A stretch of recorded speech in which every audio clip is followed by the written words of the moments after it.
Se você acompanha os vídeos do Museu da Eletrônica, você já deve ter se deparado com alguma fala em que a gente exalta e a gente elogia e se refere a essa eletrônica antiga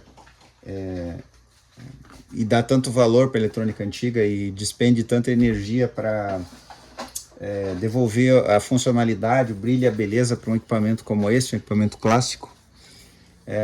Hoje você vai começar, se você ainda não entendeu, você vai começar a entender o porquê desse amor que nós temos por essa eletrônica antiga que acabou e não vai voltar mais. Vamos à introdução e voltamos em seguida.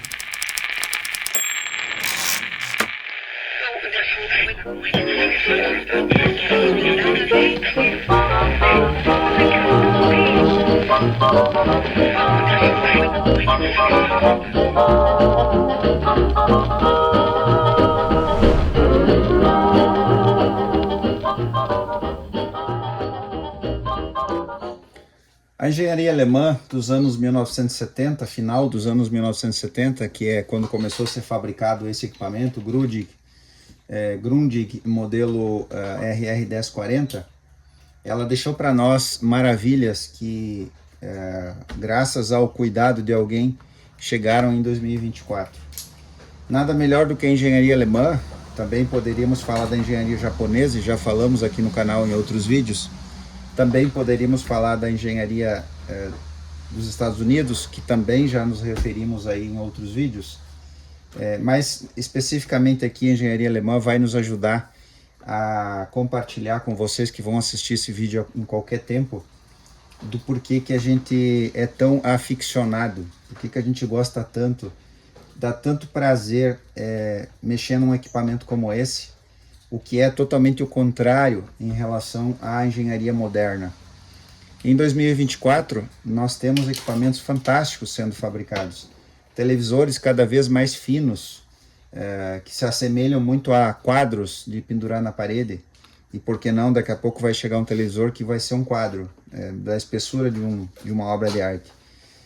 Qualidade de imagem incrível, som nem tanto assim, mas na verdade o som dos televisores nunca foi tão bom, a não ser lá no início nos televisores valvulados, que sim, aí a gente tem um som maravilhoso.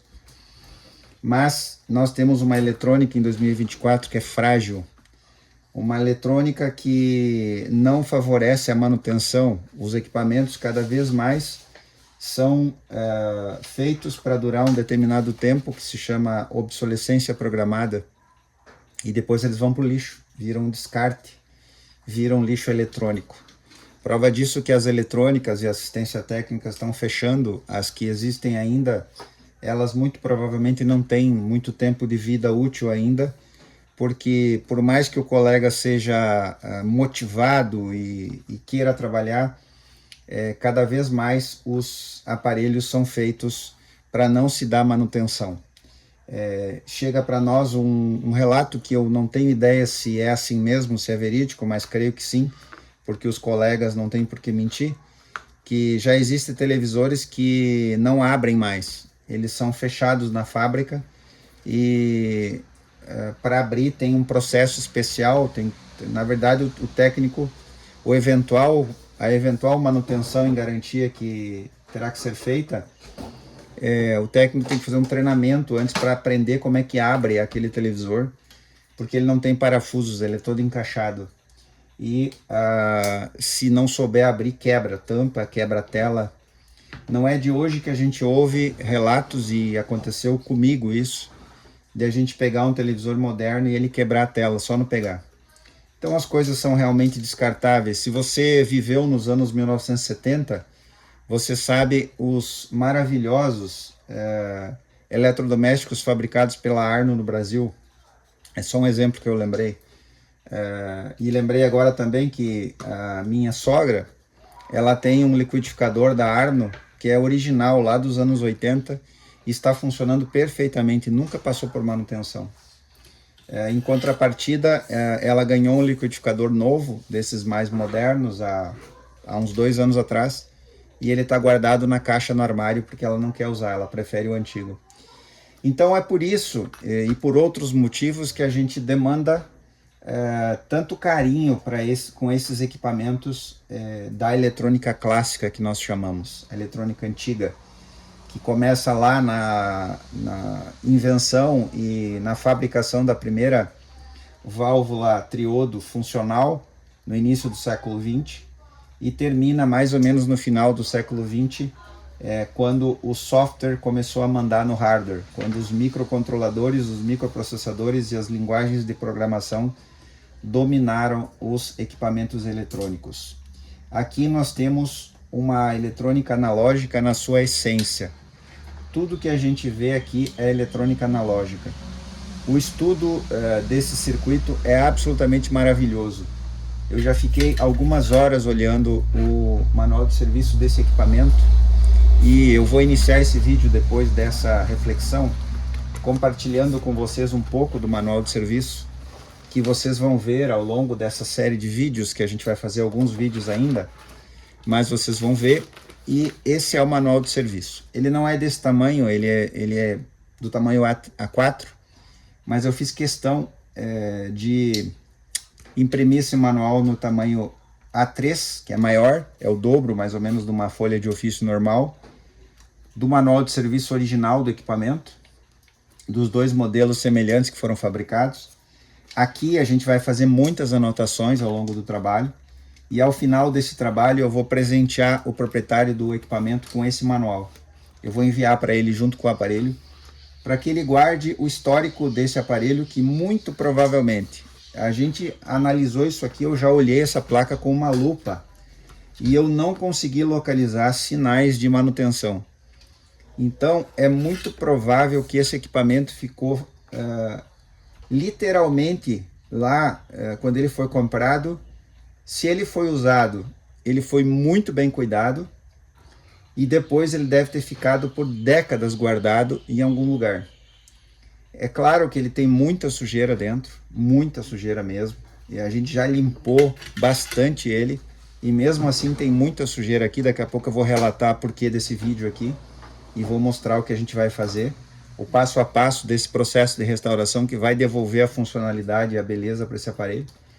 Mas falando do manual de serviço, então, na capa, a identificação do equipamento nos dois modelos, RR1020 e 1040. Eu ainda não sei qual a diferença dos dois modelos, a gente vai analisar isso depois. A riqueza de detalhes do manual é impressionante. Ele está em alemão, então tem uma dificuldade natural aqui da gente entender. Eu tenho que ficar usando o tradutor, o Google Tradutor e a câmera do celular para poder entender aqueles pontos que eu preciso entender e trabalhar. Mas ao final desse trabalho é certo que vai ter mais anotações aqui do que vocês vão ver hoje. Aqui a visão geral do equipamento, algumas informações que ele já começa a dar. A fábrica tem tanto cuidado e sabe que o técnico vai precisar de informações, que ela mostra fotos. Inclusive aqui ela mostra uma foto com o alto-falante fora do lugar e já indicando ali as posições de cada coisa. Nessa foto ela vai mostrar o que tem que ser feito para desmontar o aparelho. Então a antena de ferrite está aqui, ele já diz aqui, dessoldar a antena de ferrite para poder remover a placa. Aqui a placa de controle, eles chamam placa de controle, aquela placa que tem os potenciômetros de volume, tonalidade e graves e agudos. A placa de interruptores é o que eles chamam, é a tradução literal aqui do alemão. A placa de interruptores. A placa controladora base, eles chamam essa placa controladora base, essa aqui que é a placa principal do equipamento. E aqui eles dão atenção para o condensador variável, é exatamente assim que está escrito aqui em alemão. Depois eles vão entrando num passo a passo de tudo que tem que ser conferido no equipamento para o seu funcionamento, né? E para o seu correto funcionamento. Aqui uma vista detalhada de cada parte do toca-fitas. Então, se precisar, por exemplo, fazer uma réplica de um mecanismo, ou quebrou alguma coisa, ou alguma coisa está fora do lugar, com isso aqui você consegue resolver. Aqui a gente encontra o primeiro esquema, que num outro vídeo nós vamos conversar sobre o funcionamento dele.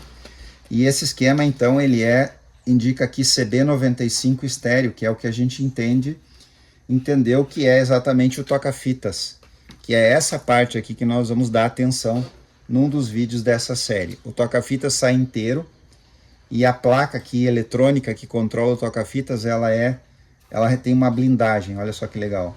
Agora eu entendi que aquele potenciômetro que tinha lá atrás, o eixo grande escrito OSC, parecia ser oscilador, tem a ver com o circuito, muito provavelmente o circuito de gravação.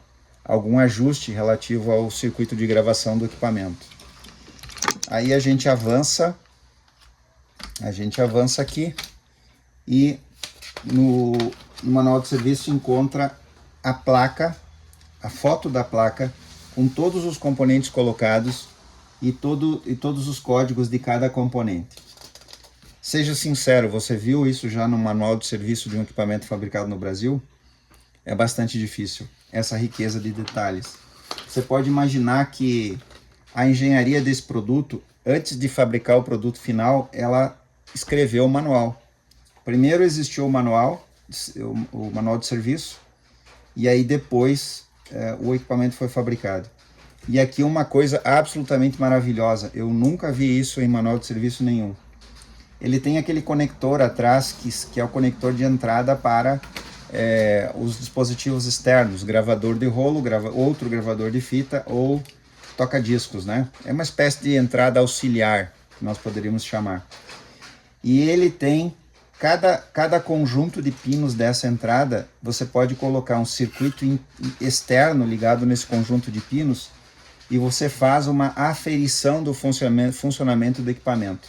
Toda essa sessão ensina como fazer isso e você validar, aferir se aquele circuito especificamente está funcionando. Aqui tem as frequências, tem tudo que se precisa aqui para fazer essa aferição.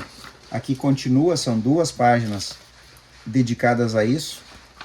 Aqui a gente tem a mesma visão da placa principal, ou a placa base que eles chamam, né?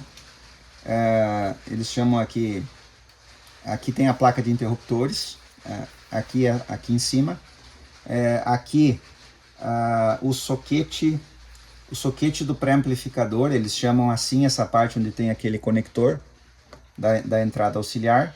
Vamos chamar de entrada auxiliar só para ser familiar em 2024, mas não é assim que eles chamam. A placa principal com a sua serigrafia, com a riqueza de informações. Isso aqui é tão rico que se você tivesse essa placa num kit com os componentes do lado, olhando para isso aqui você montaria o rádio. Você colocaria cada componente no lugar e faria solda. Aqui segue mostrando mais placas, a placa decodificadora de FM, e a gente vai falar especificamente sobre essa placa decodificadora de FM, porque ela é um decodificador primitivo. Ela é muito anterior àquilo que você viu no vídeo onde a gente fez, onde a gente colocou um decodificador estéreo, um LM1310 num Transglobe.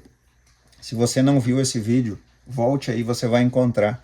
Nós instalamos lá, o vídeo se chama Como Instalar FM Estéreo num Rádio. Só que aqui você vê uma coisa diferente, aqui você não vê o LM1310, 3 bobinas, que era como se fazia, com as frequências FM estéreo. Você deve assistir aquele vídeo lá de como instalar um FM estéreo num rádio e você vai entender. Aqui a placa do que a gente chama de presets, mas eles chamam de memory board. Então a placa de memória. Como é que é feita a placa de memória? Houve uma colaboração de alguém num vídeo anterior, no primeiro vídeo, se não me engano, dizendo que aquelas 6 chaves que tinha lá atrás eram trimmers. Não são trimmers, são potenciômetros multivoltas, né? Eles não têm início ou fim, eles são multivoltas, e é exatamente assim que ele faz o processo de memória. É um processo analógico, completamente analógico. Quando você escolhe uma memória, você ajusta no potenciômetro relativo, a resistência elétrica que vai variar entre os terminais do potenciômetro é que vai fazer a polarização do circuito e vai definir aquele ponto de memória. Então, é um exemplo clássico da eletrônica analógica, ensinando a eletrônica do futuro como se faz uma função de ter memórias num aparelho. Hoje, a eletrônica digital faz isso brincando, com uma facilidade absurda, né? Um microchip faz isso com os olhos fechados no escuro, né? Mas aqui nós temos uma engenharia bem complexa porque nós estamos no final dos anos 1970. E aqui a gente vê uma placa de AM, que eles chamam, né? IF, né? Frequência intermediária de AM board. Então, placa de frequência intermediária de AM. Aí a gente avança, aí a gente encontra aqui uma placa que eles chamam de módulo de contagem, que é essa aqui, que é a placa do frequencímetro. Depois eu vou mostrar elas uma por uma para vocês. A placa do frequencímetro, que está fechada. Já vou mostrar agora. Essa aqui é a placa do frequencímetro. Ela está lacrada dentro dessa... Lacrada não, ela está só fechada, pode abrir. E a gente vai ter que abrir porque vocês lembram do primeiro vídeo que ela está mostrando só metade aqui. Então alguma coisa tem aí. Aqui o desenho do cordão, que como eu mostrei no primeiro vídeo, a gente fez também, para não ter problemas aí, né? A gente não se atrapalhar. A placa, aqui é a placa interna do display do frequencímetro, né? E aqui uma placa externa, que está logo abaixo, que é essa aqui. Essa placa aqui, eles também chamam de counter board. Então é a placa do contador, do frequencímetro, né? Então ele tem a placa que está dentro da caixinha e mais essa aqui que é externa, o cordão. E aqui o esquema do equipamento, a gente já imprimiu também no tamanho A3 e já unimos as partes. E esse aqui a gente vai trabalhar bastante nele, mesmo que depois de fazer esse processo que eu vou mostrar, que eu vou falar agora para vocês, a gente ainda vai analisar esse circuito pela beleza dele. Aqui agora vem a seção de calibragem e eles são extremamente detalhistas no que precisa para fazer a calibragem do equipamento. É bastante provável que a gente não precise mexer na calibragem. Se ela estiver intacta, não tem por que mexer. Mas a gente pode conferir usando instrumentação se está tudo bem, né? E a gente vai ver depois. Uma peculiaridade é que o canal de FI de AM é 460 kHz. Pelo menos na América, né, e vamos falar assim, em toda a América, a gente costuma ver equipamentos dessa época em 455 kHz. Aqui é 460. Não dá para entender por que talvez os europeus preferissem fazer diferente do usual em outros lugares. Aqui a gente vê de novo a placa de FI de FM, que eu já vou mostrar, o decodificador de FM com mais detalhes, aqui as fotos do frequencímetro e aqui a foto da placa, a placa base que eles chamam, né? Que é a placa maior com a posição de todas as bobinas e uma numeração. E finalmente a do toca-fitas. Tem uma coisa esquisita que eu não achei nesse manual, não sei se não era usual nos equipamentos europeus, mas não tem uma relação de componentes. Claro que não é necessário, porque todos eles estão identificados, tem uma riqueza de detalhes aí, mas não tem.